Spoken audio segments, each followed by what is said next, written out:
क्यों 2024 के राष्ट्रपति चुनाव में डोनाल्ड ट्रंप की जीत के कयास लगाए जा रहे हैं? प्रमुख कारण और कारक। पहला कारण, मीडिया समर्थन में कमी। कई प्रमुख समाचार पत्रों और मीडिया आउटलेट्स ने कमला हैरिस का समर्थन नहीं किया है। इससे उनके प्रति जनता की रुचि में कमी दिख रही है, जो चुनावी मतों में महत्वपूर्ण भूमिका निभा सकता है। दूसरा कारण, प्रभावी उम्मीदवार चयन। ट्रंप ने जेडी वेंस को उपराष्ट्रपति पद का उम्मीदवार चुना है, जिन्हें आम जनता का सकारात्मक समर्थन मिल रहा है, जबकि कमला हैरिस का चयन राजनीति में कई लोगों को उचित नहीं लग रहा है, खासकर उनके अनुभव के मामले में।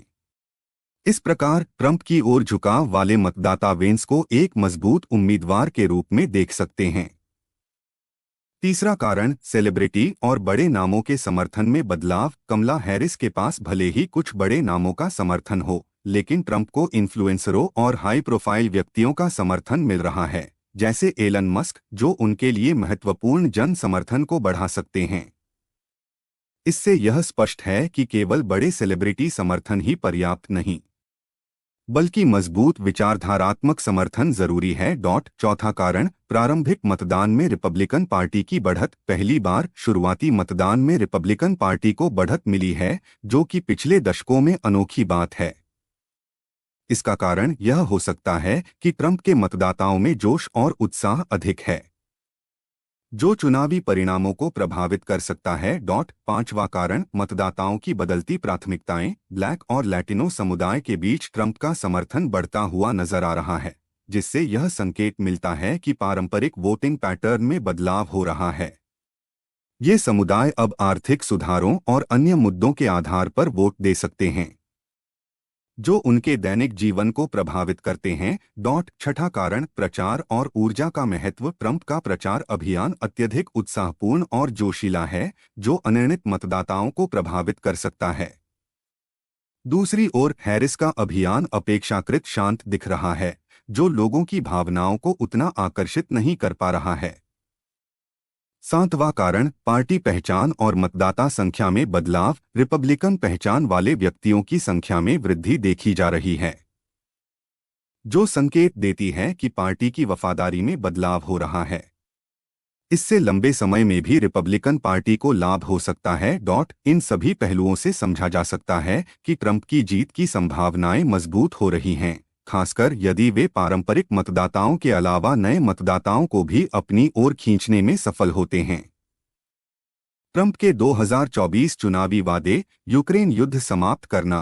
ट्रंप ने कई बार यह वादा किया है कि वह यूक्रेन रूस युद्ध को अपने उद्घाटन से पहले समाप्त करेंगे। उनका कहना है कि यह युद्ध हल के लिए तड़प रहा है और वे इसे 24 घंटे में समाप्त कर सकते हैं। हालांकि उन्होंने इसका विस्तृत प्लान नहीं बताया है।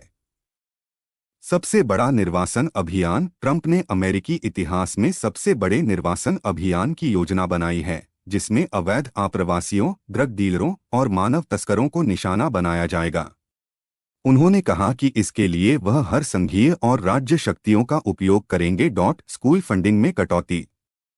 ट्रंप का कहना है कि वे स्कूलों को मिलने वाले संघीय फंड में कटौती करेंगे, जो क्रिटिकल रेस थ्योरी और ट्रांसजेंडर संबंधित मुद्दों की शिक्षा देते हैं। उन्होंने ट्रांसजेंडर अधिकारों का समर्थन करने वाले स्कूलों के खिलाफ नागरिक अधिकार जांच शुरू करने का भी सुझाव दिया है। इलेक्ट्रिक वाहनों पर बाइडेन के प्रोत्साहन को हटाना। ट्रंप ने बाइडेन के इलेक्ट्रिक वाहन प्रोत्साहनों को खत्म करने की बात की है। बाइडेन का उद्देश्य 2030 तक 50% नए वाहनों को जीरो उत्सर्जन बनाना है। ट्रंप इस नियम को वापस लेने की योजना बना रहे हैं। टिप्स पर कर समाप्त करना। ट्रंप ने यह भी वादा किया है कि वह टिप्स पर संघीय कर हटाएंगे। इसका मतलब यह होगा कि सेवा क्षेत्र में काम करने वाले लोगों को अपनी टिप्स पर कोई कर नहीं देना होगा। सोशल सिक्योरिटी आय पर कर हटाना। ट्रंप ने वरिष्ठ नागरिकों की सामाजिक सुरक्षा आय पर कर समाप्त करने का भी वादा किया है। वर्तमान में 40% से अधिक लाभार्थियों को इस पर कर देना होता है, खासकर यदि उनकी आय एक निश्चित सीमा से अधिक हो। और एक कारण, ओबामा केयर को बदलना। ट्रंप ने ओबामा केयर को समाप्त करने और उसकी जगह कुछ नया लाने का वादा किया है। उनके अनुसार ओबामा केयर अच्छे स्वास्थ्य देखभाल की व्यवस्था नहीं है। हालांकि उन्होंने अपने स्वास्थ्य योजना का कोई ठोस विवरण नहीं दिया है। और एक कर जो कि बाल कर है। उस क्रेडिट का विस्तार ट्रंप ने बाल कर क्रेडिट को $5,000 तक बढ़ाने का प्रस्ताव रखा है। वर्तमान में यह प्रति बच्चा $2,000 है, जिसमें से केवल $1,600 रिफंडेबल है।